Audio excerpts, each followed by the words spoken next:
کیا آپ کو بھی خواب آتے ہیں؟ ہم اپنی زندگی میں لاکھوں خواب دیکھتے ہیں، ان خوابوں کا کیا مطلب ہے؟ آج کی ویڈیو میں ہم بات کریں گے خوابوں کی تاریخ کے بارے میں، خوابوں کی اہمیت اور مقصد کے بارے میں، خواب ہماری زندگی پر کیسے اثر انداز ہوتے ہیں۔ ہر مذہب میں خوابوں کو بہت زیادہ اہمیت دی گئی ہے، اسلام میں بھی خوابوں کو بڑی ہی امپورٹنس حاصل ہے۔ آج میں آپ کو خوابوں کے بارے میں ایسی معلومات فراہم کروں گا جو اس سے پہلے آپ کو انٹرنیٹ پر کبھی اویلیبل نہیں ہو۔ ہمارے ہاں خوابوں کو اتنا سیریس نہیں لیا جاتا، اکثر ہمیں یہ سننے کو ملتا ہے کہ خوابوں کی دنیا سے باہر ہو، حقیقت کی بات کرو۔ آج کی ویڈیو دیکھنے کے بعد خوابوں کے بارے میں آپ کا نظریہ بالکل بدل جائے گا۔ چلیں ویڈیو کو شروع کرتے ہیں۔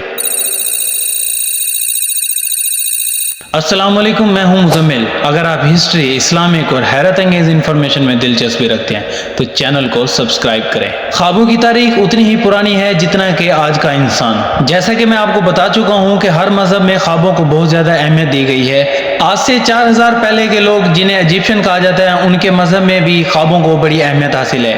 ایجپشن تو خوابوں کو الہام یا دیوتاؤں کا پیغام سمجھتے تھے۔ ایجپشن نے تو ایک خاص قسم کے روم بنائے ہوئے تھے جن میں وہ سو کر اپنے دیوتاؤں سے خواب میں ملاقات کرتے یا کوئی پیغام یا بات کرنے کے لیے ان کمروں کو استعمال کرتے تھے۔ اب ہم بات کرتے ہیں کہ سائنس میں خوابوں کی کیا اہمیت ہے۔ سونے کے 10 سے 15 منٹ تک ہم کچھ حد تک سوئے ہوتے ہیں اور کچھ حد تک جاگ رہے ہوتے ہیں۔ اس حالت میں ہم آنکھوں کی موومنٹ کو محسوس کر سکتے ہیں۔ اس کے بعد ہم دوسری حالت میں چلے جاتے ہیں جسے ڈیپ سلیپ یا گہری نیند کہتے ہیں۔ یہ وہ نیند کا حصہ ہے جس میں ہمیں خواب آتے ہیں۔ سائنس ہمیں یہ بتاتی ہے کہ ایک خواب کی لمبائی تقریباً 15 سے 1.5 گھنٹے تک ہو سکتی ہے۔ سائنسدانوں کی بہت زیادہ ریسرچ کے بعد یہ پتہ چلا ہے کہ جب ہم رات میں سوتے ہیں تو ہمارا دماغ تمام سوچوں کو جمع کرتا ہے۔ سائنسدانوں کا کہنا ہے کہ جب ہمارا دماغ ان تمام سوچوں کو جمع کرتا ہے، ان سوچوں کو جمع کرنے کے نتیجے میں ہمیں خواب آتے ہیں۔ بکھری ہوئی سوچوں کے مجموعے کو خواب کہتے ہیں، مگر میری ریسرچ بتاتی ہے کہ ایسا بالکل بھی نہیں ہے۔ سائنسدان ابھی تک اس نتیجے پر نہیں پہنچے کہ خواب ہمیں دماغ کے کس حصے میں آتے ہیں۔ وہ بھی اس پر ریسرچ کر رہے ہیں، لیکن ان کے لیے یہ خواب ابھی بھی پہلیاں بنی ہوئی ہیں۔ اب میں آپ کو ایسے خواب بتاؤں گا جو سائنسدانوں نے خود دیکھے اور بعد میں ان کے سچے بھی ہوئے۔ یہ خواب سننے کے بعد آپ کا نظریہ بالکل ہی بدل جائے گا خوابوں کے نزدیک۔ اب یہاں سے شروع ہوتا ہے ویڈیو کا سب سے مزیدار حصہ۔ اب میں آپ کو کچھ ایسی انوینشن بتاؤں گا جو انوینٹ ہونے سے پہلے خواب میں دیکھی گئی تھی۔ اب آپ یہاں سے تھوڑا غور سے سنیے گا۔ میری شیلی ایک مشہور رائٹر ہے جنہوں نے ایک ناول لکھا، فرینکنسٹائن مانسٹر۔ یہ مشہور ناول لکھنے سے پہلے میری شیلی نے یہ ناول خواب میں دیکھا تھا۔ ایٹم کا سٹرکچر نیل بورن کے لیے ایک پہلی بنا ہوا تھا۔ بہت کوشش کرنے کے بعد بھی ایٹم کا سٹرکچر بنانا ناممکن تھا۔ نیل بورن نے ایک خواب دیکھا۔ اس خواب میں نیل بورن نے ایٹم کا مکمل سٹرکچر کو دیکھا۔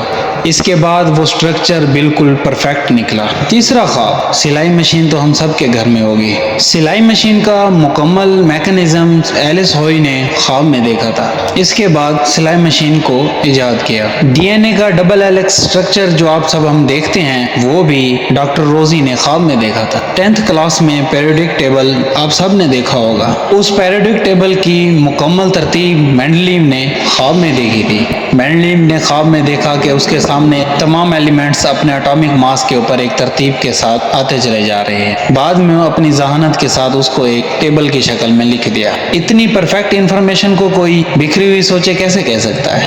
اب میں آپ کو سائنس کی تاریخ کا سب سے حیرت انگیز خواب بتانے جا رہا ہوں۔ 16ویں صدی کے ایک مشہور فلاسفر جن کا نام جورڈینیو کلیریو تھا، اس وقت کی سائنس اور چرچ یہی کہتے تھے کہ زمین فلیٹ ہے۔ مگر ایک رات کلیریو نے خواب دیکھا کہ وہ ستاروں کے نیچے موجود ہے اور اچانک وہ ہوا میں اڑتا چلا جا رہا ہے، اوپر ہی اوپر جاتا جا رہا ہے۔ وہ بہت بلندی پر پہنچ کر دیکھتا ہے کہ ہماری زمین باقی سیاروں کی طرح سورج کے گرد گھومتی ہیں اور زمین فلیٹ نہیں، گول ہے۔ اس خواب کے بعد کلیریو کو 12 سال کی قید ہو گئی۔ 12 سال بعد چرچ نے اسے آگ میں جلا کر مار دیا۔ بالکل اس کے 10 سال بعد گلیلیو نے جب ٹیلیسکوپ سے آسمان کی طرف دیکھا تو اس نے وہی ایک بات کہی کہ کلیریو نے سچا خواب دیکھا تھا۔ امید ہے کہ اب آپ کو اندازہ ہو گیا ہوگا کہ خوابوں کی کیا حقیقت ہے، کس حد تک خواب سچے ہوتے ہیں۔ اب ہم چلتے ہیں ہمارے مذہب اسلام کی طرف کہ اسلام میں خوابوں کی کیا اہمیت ہے۔ قرآن پاک میں اللہ تعالیٰ نے 8 جگہ پر خوابوں کا ذکر کیا۔ پہلا خواب سرکار دو جہاں صلی اللہ علیہ وسلم کا وہ خواب تھا جس میں اللہ تعالیٰ نے کافروں کی تعداد کم کر کے دکھائی تھی۔ دوسرا خواب آپ اور میں سب جانتے ہیں، یوسف علیہ السلام کا خواب، جس میں یوسف علیہ السلام نے 11 ستارے اور سورج چاند کو اپنے سامنے سجدہ کرتے دیکھا۔ تیسرا خواب یوسف علیہ السلام کے ساتھ قیدی کا خواب۔ چوتھا خواب یوسف علیہ السلام کے ساتھ دوسرے قیدی کا خواب، جس میں وہ روٹیاں اٹھائے ہوئے ہیں اور پرندے کھا رہے ہیں۔ پانچواں خواب بادشاہ کا خواب، جس خواب میں بادشاہ 7 دبلی پتلی گائیں 7 موٹی گائیں کو کھا رہی ہیں۔ چھٹا خواب ابراہیم علیہ السلام کا خواب، جس میں وہ اپنے بیٹے اسماعیل کی قربانی کر رہے ہیں۔ اور آخری خواب سرکار دو جہاں صلی اللہ علیہ وسلم کا تھا، جو اپنا سر منواتے اور کعبہ میں داخل ہوتے ہوئے دیکھا۔ یہ 7 خواب قرآن پاک میں 8 جگہوں پر آئے ہیں۔ بادشاہ کا خواب قرآن میں 2 جگہوں پر آیا ہے۔ سورۃ انبیاء کے مطابق کافر تو قرآن پاک کو بکھرے ہوئے خوابوں کا مجموعہ کہتے تھے۔ یہ حدیث آپ سب نے سن رکھی ہوگی۔ سرکار دو جہاں صلی اللہ علیہ وسلم نے فرمایا، خواب نبوت کا 40واں یا 40واں حصہ ہیں۔ ایسے بہت سارے انعامات ہیں جو مسلمانوں کو خوابوں کے ذریعے سے ہی اللہ تعالیٰ کی طرف سے عطا ہوئے ہیں۔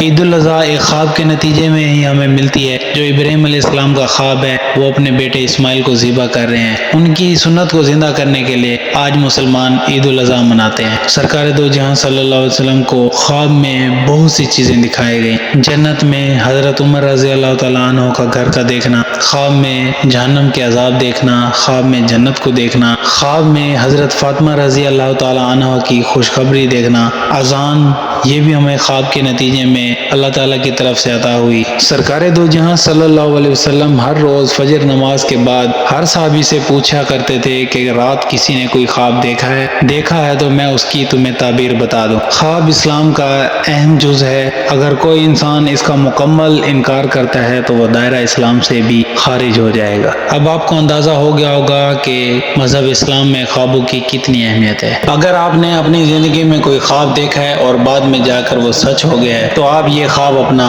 کمنٹ سیکشن میں لکھ سکتے ہیں۔ میں انشاءاللہ اس کو ضرور ریڈ کروں گا۔ آج کے لیے بس اتنا ہی، ملتے ہیں اگلی ویڈیو میں، تب تک کے لیے اللہ حافظ۔